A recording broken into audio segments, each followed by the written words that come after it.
नमस्कार भाई और बहनों, आप सभी का मेरे YouTube चैनल में स्वागत है। हम हमारे YouTube चैनल के माध्यम से देश भर में जितने भी सरकारी नौकरी के पदों में भर्ती होती है उसकी सारी जानकारी आप तक एकदम समय पर पहुंचाते हैं।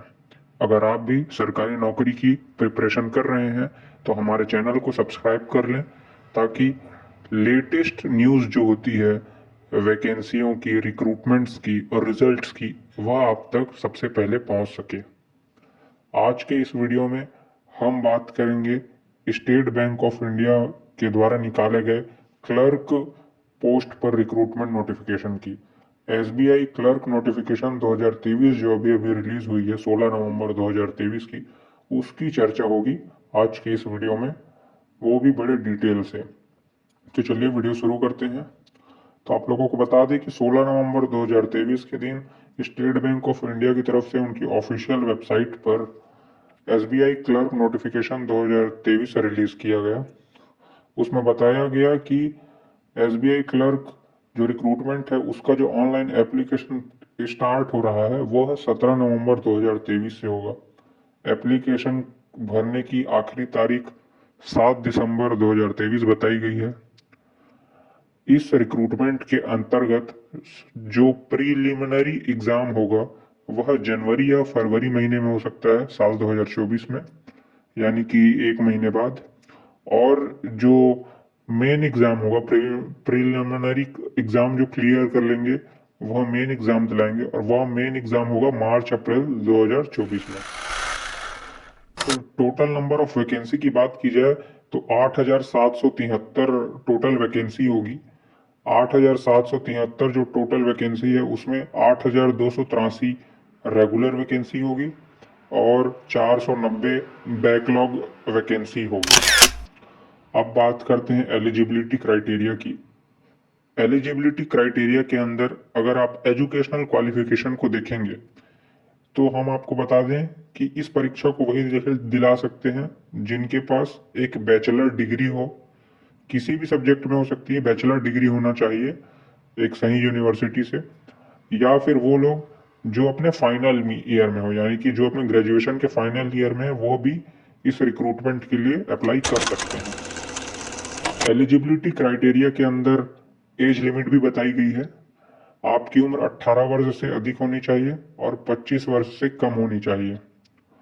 क्योंकि यह एक सरकारी पद में भर्ती की प्रक्रिया है तो इसमें आरक्षण के नियम भी लागू होंगे, इसलिए आरक्षित वर्ग के लोगों के लिए अपर एज में रिलैक्सेशन दिया जाएगा, यानी कि SC ST कम्युनिटी के जो लोग होंगे उनको 30 वर्ष की उम्र तक भर्ती के लिए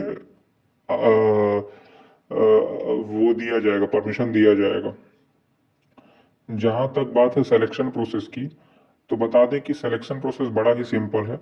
सबसे पहले एक एग्जाम होगा जिसे प्रिलिमिनरी एग्जाम कहा जाता है। उस एग्जाम में जो बेहतर प्रदर्शन करेंगे उन्हीं का चयन होगा आगे मेन एग्जाम दिलाने के लिए, और जो लोग मेन एग्जाम भी क्लियर कर लेंगे फिर वही आगे इंटरव्यू राउंड में प्रवेश करेंगे। इंटरव्यू राउंड के बाद डॉक्यूमेंट वेरिफिकेशन होगा और नौकरी दे दी जाएगी।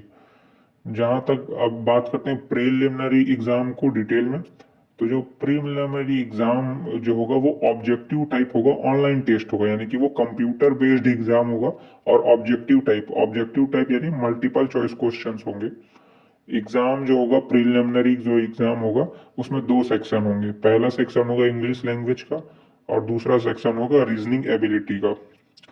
हर एक सेक्शन के लिए आपको 60 मिनट दिए जाएंगे और हर एक सेक्शन 50 नंबर का हो, यानी कि प्रीलिमिनरी जो एग्जाम है वो टोटल 100 नंबर का एग्जाम होगा।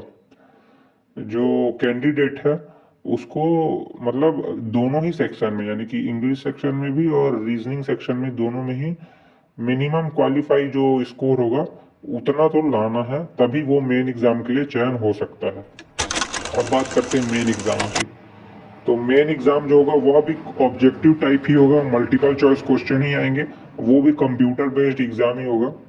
पर इस एग्जाम में 4 सेक्शन होंगे। पहला होगा इंग्लिश लैंग्वेज का सेक्शन, दूसरा होगा रीजनिंग एबिलिटी का सेक्शन, तीसरा होगा क्वांटिटेटिव एप्टीट्यूड यानी कि मैथ्स वाला जो सेक्शन है, और चौथा होगा जनरल अवेयरनेस ये वाला सेक्शन। जो इंग्लिश लैंग्वेज सेक्शन है वो डिस्क्रिप्टिव होगा और वो 50 नंबर का होगा। डिस्क्रिप्टिव का मतलब होता है लिखने वाला, टाइप करने वाला। जो बाकी के जो 3 सेक्शन होंगे वो ऑब्जेक्टिव होंगे। वो मतलब वो मल्टीपल चॉइस क्वेश्चन होंगे और हर वो बाकी के जो 3 सेक्शन है इंग्लिश के अलावा वो सब 100-100 नंबर के होंगे, यानी कुल मिला के आपका 350 नंबर का एग्जाम होगा, मेन एग्जाम। जहां तक बात की जाए मेन एग्जाम की, तो मेन एग्जाम का जो रिजल्ट होगा वो कट ऑफ नंबर के बेसिस पे उसका सब आने वाला है, लिस्ट आने वाला है। क्योंकि ये सरकारी पद पर भर्ती है तो आरक्षण के नियम लागू होंगे, हर एक वर्ग के लिए अलग अलग मेरिट लिस्ट बनाया जाएगा और फिर जिन जिन लोगों का नाम मेरिट लिस्ट में शामिल होगा वो इंटरव्यू राउंड के लिए आगे बढ़ेंगे। फाइनल सिलेक्शन की बात की जाए, final selection will be based on combined marks obtain preliminary exam and main exam, यानी कि जो अंत जो रिजल्ट बनेगा वो आपका मेन एग्जाम और फाइनल एग्जाम दोनों के मार्क्स मिला के बनने वाले हैं।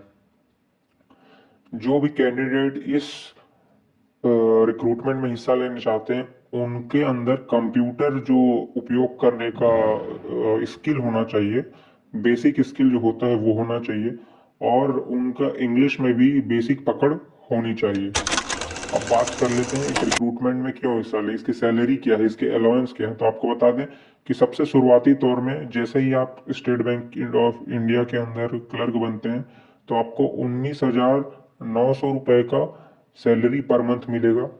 और अलाउंस की बात की जाए तो आपका house rent allowance, medical allowance और ट्रैवल अलाउंस भी मिलेगा, यानी कि आपके घर का जो किराया होगा, आप जब बीमार पड़ जाएंगे तो अस्पताल का जो खर्च होगा और आप जब भी इधर उधर घूमेंगे फिरेंगे तो उसका जो खर्च होगा वो भी, उसके लिए अलाउंस आपको हर महीने मिलेगा।